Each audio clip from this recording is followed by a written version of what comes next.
Osama bin Laden and attacking a neighboring parliament serve as credentials to sermonize before this council. Kashmir Kashmir चिल्लाने वाले पाकिस्तान को पूरी दुनिया के सामने जोर का तमाचा। वो अपने आप को इंफॉर्मेशन टेक्नोलॉजी का बादशाह समझते हैं, आप अपने आप को दहशतगर्दी का बादशाह समझते हैं। डॉक्टर जयशंकर साहब ने कई बयान दिए हैं। कंपैरिजन आपका क्या है? आपके पास 6.7 बिलियन, वो भी किसी और का है। दुनिया का मोस्ट वांटेड आतंकी ओसामा बिन लादेन पाकिस्तान की सरजमी पर फौज की छत्र छाया में छिपा बैठा रहा। पाकिस्तान को लगा कि एक दशक बाद दुनिया ये बात भूल चुकी होगी। पाकिस्तान को यह भी लगा कि यूएन, अमेरिका और भारत की तरफ से ग्लोबल आतंकी घोषित हो चुके दर्जन भर से ज्यादा खूंखार लोगों को उसने शरण दे रखी है। ये बात भी दुनिया भूलने लगी। इसी मुगालते में पाकिस्तानी विदेश मंत्री यूएन सुरक्षा परिषद को कश्मीर पर उपदेश देने चले आए। बिलावल भुट्टो की अकड़ देखिए। Allow for the implementation of UN Security Council resolutions when it comes to the question of Kashmir. Prove that multilateralism can succeed. Prove that the United Nations Security Council, under your worthy presidency, can succeed and deliver peace in our region. दिसंबर महीने के लिए भारत सुरक्षा परिषद के अध्यक्ष की भूमिका निभा रहा है। बैठक में अध्यक्ष की कुर्सी पर विदेश मंत्री एस जयशंकर थे और पाकिस्तानी विदेश मंत्री बिलावल भुट्टो ने उन्हीं की अध्यक्षता पर कश्मीर का नाम लेकर सवाल उठाने की कोशिश की, लेकिन जयशंकर ने बिलावल की अकड़ सेकंडों में निकाल दी। The credibility of the UN depends on its effective response to the key challenges of our times, be it pandemics, climate change, conflicts, or terrorism. While we search for the best solutions, what our discourse must never accept is the normalization of such threats. The question of justifying what the world regards as unacceptable should not even arise. That certainly applies to state sponsorship of cross-border terrorism. Nor can hosting Osama bin Laden and attacking a neighboring parliament serve as credentials to sermonize before this council. पूरी दुनिया के सामने पाकिस्तान की pant एक बार फिर उतर गई। हो भी सकता है कि आतंक से उसकी पुरानी यारी का सिलसिला कुछ देश भूलने लगे हों, लेकिन भारत ये होने नहीं देगा और भारत को अपनी जिम्मेदारी निभाने का मौका खुद पाकिस्तान के हुक्मरान बार बार देंगे। सायों के साथ जो ताल्लुकात हैं वो भी तशवीशनाक हद तक जा रहे हैं। भारतीय वजीर जयशंकर साहब का जो हालिया बयान आया है, इसके ऊपर आपकी क्या राय है? वो अपने आप को इंफॉर्मेशन टेक्नोलॉजी का बादशाह समझते हैं, आप अपने आप को दहशतगर्दी का बादशाह समझते हैं। जब तक टेररिज्म को सपोर्ट करेंगे हम डायलॉग शुरू नहीं कर सकते। दूसरा, उन्होंने अपने जो रिसेंट सामने आई है चीज, उन्होंने पाकिस्तान के साथ कंपैरिजन किया है कि हम पाकिस्तान से बहुत आगे जा चुके हैं और उसमें कोई शक भी नहीं है। लेकिन कंपैरिजन आपका क्या है? आपके पास 6.7 बिलियन, वो भी किसी और का है। उनके जो रिजर्व्स हैं 560 बिलियन रिजर्व है उनके फॉरेन रिजर्व।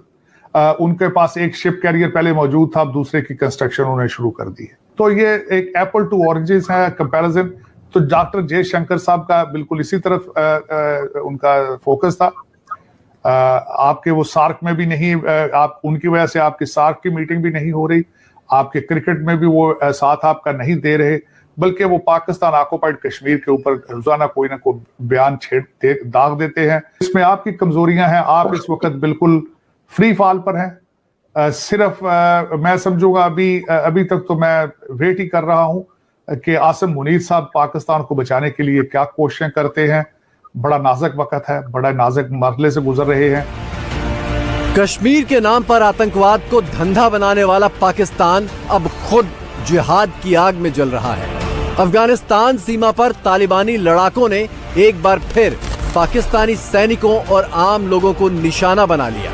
ये वही तालिबान है जिसे पाकिस्तान ने पनाह दी, हथियार दिए और इनकी जीत पर तालियां बजाईं। लेकिन जब तालिबानी बंदूकें खुद की तरफ घूमी तो पाकिस्तान का जिहाद आंसुओं में डूब गया है।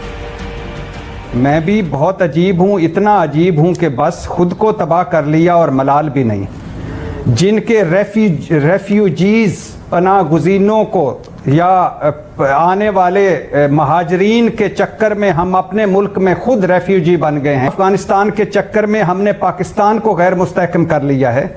हमने इनके लिए, इन लोगों के लिए अपना कल्चर तबाह कर लिया। हम इन्हें खिलाते पिलाते हैं, पालते हैं, ये हमें जब भी मौका मिलता है मारते हैं। हमें कोई जबरन किसी अफगानी ने जाके उधर नहीं घसीटा था कि आओ आप मेरी अमल करें। वो ये कहते कि भाई आपको क्या पड़ी थी हमारे अफगानिस्तान में टांग अड़ाने की। यहाँ पे उन लोगों ने किताबें लिखी, फातेह अफगानिस्तान, फातेह फलां, फातेह फलां।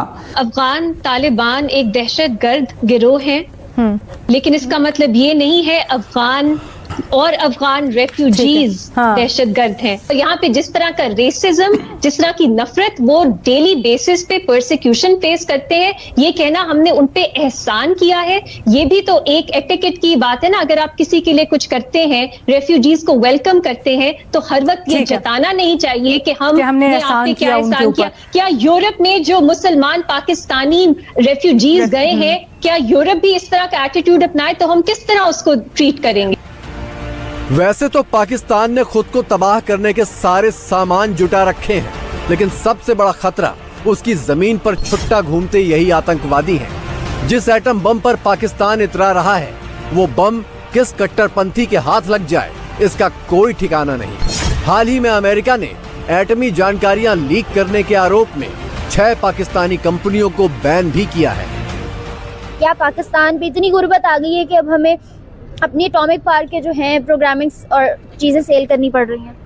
नहीं, मेरे ख्याल से मोस्ट प्रोबेबली जो इसकी रीज़न हो सकती है वो ये हो सकती है कि यूएस जो है वो अपनी पावर का हमेशा से ही गलत इस्तेमाल करता है और वो प्रेशर में रखता है जो छोटे कंट्रीज़ हैं, पाकिस्तान की हो गया और अफगानिस्तान, ईरान, और जो भी छोटे छोटे कंट्रीज़ हैं, इन पर अपना प्रेशर बनाए रखने के लिए इस तरह के इल्ज़ामात लगाए रखता है। क्या पाकिस्तान में लोग इन्वेस्ट करने से इसीलिए घबराते हैं कि यहाँ से चीज़ें रिवील हो जाती हैं, यहाँ पे उस तरह से प्रोडक्शन या उस तरह से नज़र नहीं रखी जाती, सिक्योरिटी इशूज़ होते हैं? पाकिस्तान के बहुत सारे इश्यूज़ हैं, सिक्योरिटी इश्यूज़ हो गए। सबसे बड़ा इशू तो करप्शन का है कि अगर मुझे लगता है कोई भी काम हम लोग करते हैं ना, उसमें सबसे पहले तो हम ऑनेस्टी नहीं है उसके साथ, मतलब हम ईमानदारी नहीं है अपने काम के साथ। पाकिस्तानियों का ये बहुत मसला है कि वो अगर उनको कहीं फ़ायदा नज़र आ रहा है ना, या उनको पैसा नज़र आ रहा है या इस तरह का कोई चीज़, तो वो कोई भी काम करने को तैयार हो जाते हैं। ठीक है, जैसे अवाम होती है ना वैसे ही हुक्मरान रहते हैं। ठीक है, तो मुझे लगता है अगर हम अपने आप को सबसे पहले देखें और उसके बाद हम चीज़ें ठीक करना शुरू करें ना, तो शायद बेहतर हो सकती हैं। आपको पता ही होगा कि पाकिस्तान के लोग और पाकिस्तान का इमेज हमेशा से इस तरह का है कि धांधली करना, 2 नंबर काम करना, इल्लीगल कामों में ये लोग सबसे हमेशा से आगे होते हैं। दुनिया के सामने इमेज ऐसा ही पोर्ट्रे हुआ है। आतंक की खेती, कश्मीर के नाम पर भारी भरकम फौजी खर्च और कर्ज की अर्थव्यवस्था आज के पाकिस्तान की यही पहचान है। हाल ये है कि पाकिस्तान के पास विदेशी कर्ज का ब्याज चुकाने के पैसे भी नहीं बचे। मुल्क डिफॉल्ट की कगार पर आकर खड़ा हो गया है। कर्ज चुकाने के लिए भी कर्ज मांगना पड़ रहा है। खासा साहब, अलार्मिंग खबर है, पाकिस्तान के ज़र मुबादला के ज़खायर 6.7 अरब डॉलर की निचली सतह पर आ गए हैं और पाकिस्तान ने सऊदी अरब से मजीद 3 अरब डॉलर मांग लिए हैं। ये है 7 स्टार, 5 स्टार से लेकर 7 स्टार भिखारी। ये कुदरत का इंतकाम है, इनको बात समझ नहीं आ रही। अंदर से खाया जा रहा है ये मुल्क। साहब, एक और बुरी खबर सुन लें। बैंकों से डॉलर्स की अदम फरामी की वजह से प्याज, लहसुन, अदरक के कंटेनर्स बंदरगाहों पर फंस गए हैं, जिसकी वजह से आने वाले दिनों में खाने पीने की अशिया, सब्जियां, फल वगैरह की कीमतों में इजाफे का खदशा है। ये पैदाशी भीख मगे हैं, इनकी मदद को कब तक आएगा, कौन आएगा? अब अवाम रह गए पीछे, अब कुदरत का इंतकाम शुरू है। ये मेरी छठी हिस्स कर रही है। चीफ ऑफ आर्मी स्टाफ से सवाल किया गया कि क्या ये दुरुस्त ना होगा कि पाकिस्तान की मईशत को इस्लामी तर्ज अमल पर तश्कील दिया जाए। आर्मी चीफ ने इसका जवाब दिया कि ऐसा करने के लिए पहले हमें इस सतह पर आना होगा कि जहां हम दुनिया पर इन्हिसार करने की बजाय इन्हें डिक्टेट करा सकें। इस्लामी मईशत, इस्लामी मईशत क्या है? कल तुम कहोगे जी ये गाड़ियां शाड़ियां बंद करो जी, इस्लामी सवारी, घोड़ा, ऊंट, खच्चर, मकाना इंटरप्रिटेशन है, अकल करो। जिंदगियां उनकी, पास्ते उनके, पिज्जे उनके, जीने उनकी, बिजलियां उनकी, जहाज उनके, मोटरें उनकी, इंजेक्शन उनके। MRI की मशीनें उनकी, तो वर्ल्ड ऑर्डर आपका, वाह है। वज़ीर आला पंजाब परवेज इलाही ने कहा है कि जनरल बाजवा ने डबल गेम नहीं की बल्कि मशवरा दिया कि इमरान का रास्ता हमारे लिए ज्यादा बेहतर है। वो इमरान को बहुत एडमायर करते थे, कुछ चीजों से तंग होंगे और उनका तंग होना बजा। मैं घर बैठा तंग था। तलाकें क्यों होती हैं? जिसके इश्क में बंदा पागल हुआ होता है, पता लगता है 5, 7, 10 साल के बाद 3 बच्चों के साथ उसको तलाक हो गई। वजह पसंद की भी एक हद होती है ना यार, ये मुल्क का मामला है। पाकिस्तान और उसका खास दोस्त चीन दोनों भारत की जमीन पर नजर गड़ाए बैठे हैं, तो भारत दूसरे देशों की जमीन संवारने में लगा है। तीनों पड़ोसी देशों की सोच में यही सबसे बड़ा फर्क है। भारत कंबोडिया के अंकोर वाट मंदिर संवारने की जिम्मेदारी उठा रहा है। अंकोर वाट मंदिर 12वीं सदी में बनाए गए थे। उन दिनों भारतीय सभ्यता कंबोडिया तक फैली हुई थी। कंबोडिया के राजा सूर्यवर्मन द्वितीय ने भगवान विष्णु का भव्य मंदिर बनवाया था।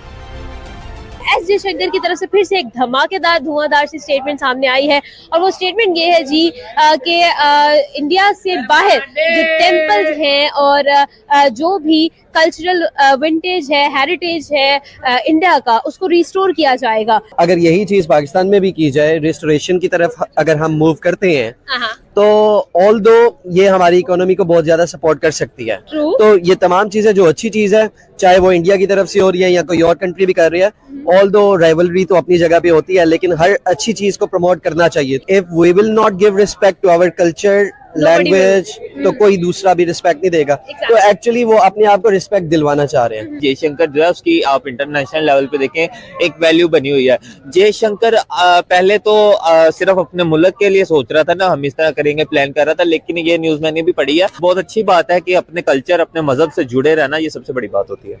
Are we doing it for ourselves, for our culture? We are actually not doing anything about this, specially in Pakistan. It is going right now like this, ठीक है, कि लोग जो है अपने कल्चर को खोते जा रहे हैं, स्टेप बाय स्टेप खो रहे हैं। लेकिन इस्लाम के नाम पर बना पाकिस्तान अपनी जमीन पर भारतीय सभ्यता के निशान मिटाने पर तुला है। यहाँ मौजूद सैकड़ों साल पुराने मंदिर आज खंडहर हो चुके हैं, क्योंकि पाकिस्तान अपनी ही जमीन को लूटने वाले अब्दाली, गजनवी और मोहम्मद गौरी को हीरो बना चुका है। और जिहाद की यही मानसिकता वो कश्मीर तक फैलाना चाहता है। ये बात और है कि खुद उसकी आवाम कश्मीर पर उसके दावे को बेकार मानती है। OIC एक ऐसा इदारा है, ऑर्गेनाइजेशन ऑफ इस्लामिक कोऑपरेशन, जिसके पास पाकिस्तान गया था अपनी एक इल्तिजा लेकर के हमारे और इंडिया के दरमियान जो कश्मीर इशू है उसको रिजॉल्व करवा दें काइंडली और उसको सॉल्व करते हैं। तमाम वो कंट्रीज जो इस्लामिक बॉडी का पार्ट है या तमाम इंटरनेशनल स्टेट्स, वो सब इंडिया के साथ उठ खड़े हुए और पाकिस्तान के खिलाफ, क्योंकि इंडिया जो है पाकिस्तान से ज़्यादा मतलब पावरफुल है और उसकी इकोनॉमी भी अच्छी है। और मुझे लगता है कि अगर इनमें से एक को चूज़ करे तो कश्मीर को जो है इंडिया के साथ जाना चाहिए, क्योंकि पाकिस्तान की खुद की हालत इतनी बेहतर नहीं है कि वो कश्मीर को अगर वो उनके साथ जुड़ जाए तो वो फिर कश्मीर अफोर्ड कर पाएंगे। यस, अगर इंडिया के साथ जाता है तो क्या इंडिया फैसिलिटेट कर पाएगा कश्मीर को? मुझे लगता है कि इंडिया करेगा, पाकिस्तानी कर पाएगा, बजाय इसके कि बार बार जो है कश्मीर में टांग फंसाएं, कश्मीर में टांग, इससे जो है मतलब इंडिया के साथ भी अपने ताल्लुकात खराब करें। ये एक छोटा सा मसला है, इसको मतलब इतना ज्यादा वो लोग उछाल रहे हैं। तो इससे ये कि अगर इंडिया पावरफुल है तो इसका मतलब ये है कि वो कश्मीर को भी जो है सपोर्ट कर सकता है। तो इसलिए मुझे लगता है कि कश्मीर को जो है इंडिया के साथ होना चाहिए और पाकिस्तान को अपने मुल्क पे जो है ध्यान देना चाहिए, अपनी पॉलिटिक्स पे, अपने। यही तो हम लोग कश्मीर के लिए कुछ कर नहीं रहे हैं, लेकिन बातें बहुत कर रहे हैं कि हम कश्मीर हमारा होना चाहिए हम, लेकिन हम उन लोगों के लिए कोई हेल्प नहीं करते। जब भी उन पे कोई मतलब मुसीबत आती है तो पाकिस्तान खड़ा नहीं होता कश्मीर के लिए। पाकिस्तान के हुक्मरानों के बीच मुद्दा ये नहीं है कि दुनिया में अपनी छवि कैसे सुधारी जाए, अपने लोगों को रोटी, कपड़ा और इज्जत की जिंदगी कैसे दी जाए, डूबती अर्थव्यवस्था को बचाया कैसे जाए। मुद्दा बस ये है कि सत्ता कैसे हासिल की जाए और विदेशों से मिले कर्ज को लूटा कैसे जाए।